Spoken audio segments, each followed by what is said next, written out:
going to demonstrate that this room is totally DC or solar operated. All the appliances which is seen, fan as well as your LED lights, all are operated in DC system. And you can see that here solar water pumping system and DC microgrid system, and that's of your say solar home system, and this is the hybrid system. So each and every systems are operated through DC. You can see that, you can see here the hybrid inverter is also operating through AC mains as well as the solar power, and this system actually operated through AC and DC.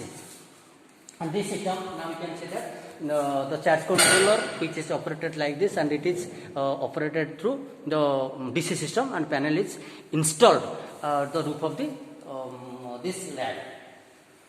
And here you can see one charge controller which is installed here. This charge controller, somehow this is a one MPPT charge controller which has the capacity of 150 volt.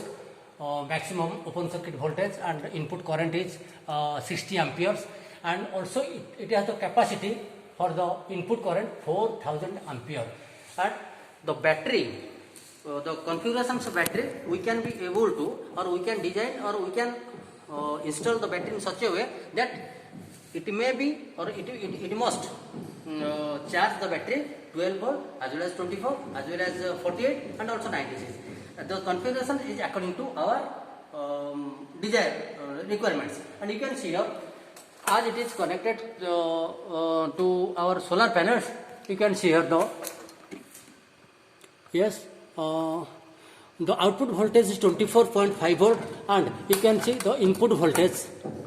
Input voltage you can see here, that is 39.5 volt. So 39.5 volt, why it is 39.5 volt, almost all 40 volt. I can explain you the backside of our department at which the panels are installed. So let me stop here, and I will go to the backside of my lab, and I can demonstrate you the configurations and the installations of the panels there. Thank you.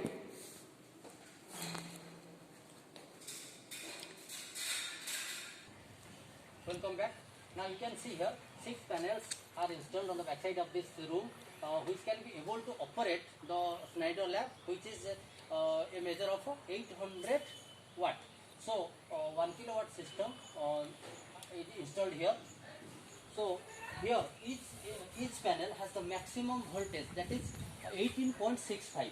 So in every string we are arranging 2 panels are connected in series, so that you can see that if they are connected in series, then you will get the output voltage almost all 39.75, almost all 40 voltage.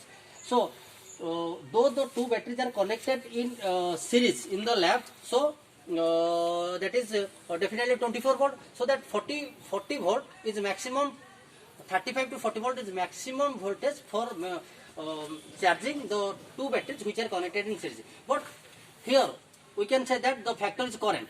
So current, you can see the output current or maximum current of this panel is 8.35 ampere. So when these panels are connected in series and 3 series are connected are parallel, then we will get 8.35 into 3, that is almost all 26 point something like 26.55 ampere of current.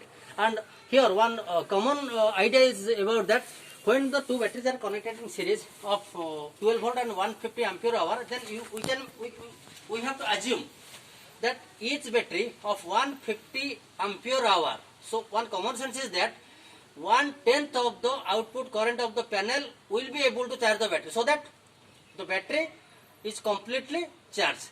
Though our battery capacity is 150 ampere hour, so 110 means 15 ampere is enough.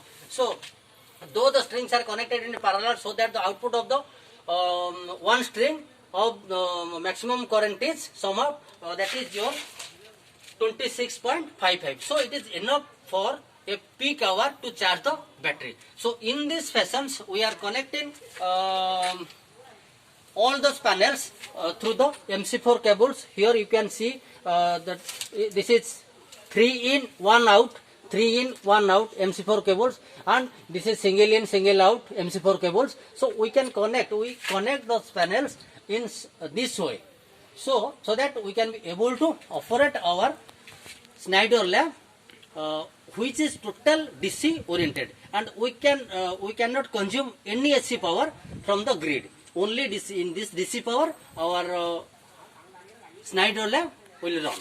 So thank you very much.